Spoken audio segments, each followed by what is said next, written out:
Never be discouraged by the discouragement of other people who do not understand your vision. This is one lesson I learned very early in life. Not everyone will see what you see, and that is not wickedness, it is limitation. Vision is not always visible, it is an invisible picture seen with the eyes of the mind. It is an internal blueprint, an idea that keeps your heart bubbling, a thought that keeps you awake at night, a possibility that refuses to leave you alone. To others, it looks like nothing, to you, it looks like everything. That difference is where discouragement begins.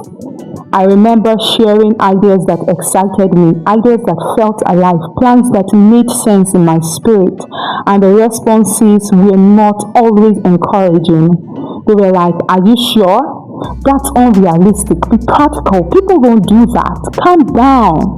And for a moment, you start shrinking, not because the idea died, but because the reactions were cold.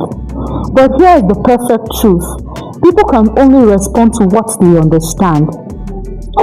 If they cannot see what you see, they cannot validate what you feel, and that is not entirely their fault.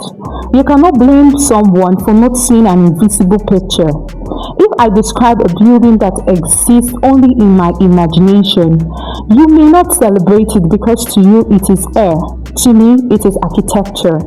That realization changed my perspective. I stopped being angry. I stopped expecting applause from people who were never given the blueprint. But I always realized something more dangerous. It is not unfortunate when others doubt your vision. It is unfortunate when you doubt it because you are the carrier. You are the one who has seen it. You are the one who feels it. You are the one who knows why it matters. If you faint, if you shrink, if you quit, the vision has no defender. That is the real tragedy. There will always be people who measure your future using their present understanding, but visions do not live in the present, they live ahead. It is not tangible yet, it is not visible yet, it is not proven yet. That is why it requires faith. Not necessarily religious faith, but conviction. Convictions that what you see internally can become external, and conviction is fragile if you expose it to constant doubt. So I learned to guide my ideas carefully. Not everyone deserves early access to something that is still forming. Some vision needs incubation. Too many voices too early can suffocate what is still developing. This does not mean isolation, it means discernment. You do not need universal approval to pursue personal convictions, and you must understand this. Many people discourage you not because they hate you, but because they are projecting their limitations. They speak from their experiences, their fears, their failures, their environment. If they have never seen something succeed, they assume it cannot succeed. But you cannot borrow someone else's ceiling. You must live from your own capacity. So when someone says, "That won't work," pause and ask, is this wisdom or is this fear speaking? Because there is a difference. Constructive correction strengthens vision. Uninformed discouragement weakens it. And you must learn to distinguish both.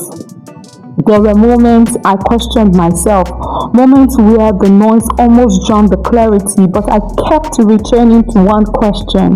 Did I see this clearly? If the answer was yes, then I continued, because if I, the bearer of the vision, begin to doubt it, who will defend it? Who will build it? Who will fight for it? The world cannot see what does not yet exist, but that does not mean it cannot exist. Every building was once invisible. Every innovation was once an idea. Every movement was once a thought in the mind of one person who refused to faint, and sometimes that one person must be you. So here is what I learned.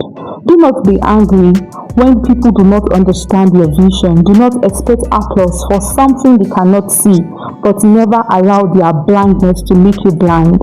Guard the picture, protect the idea, nurture the blueprint, because the greatest loss is not external discouragement, it is internal surrender, and that you must never allow.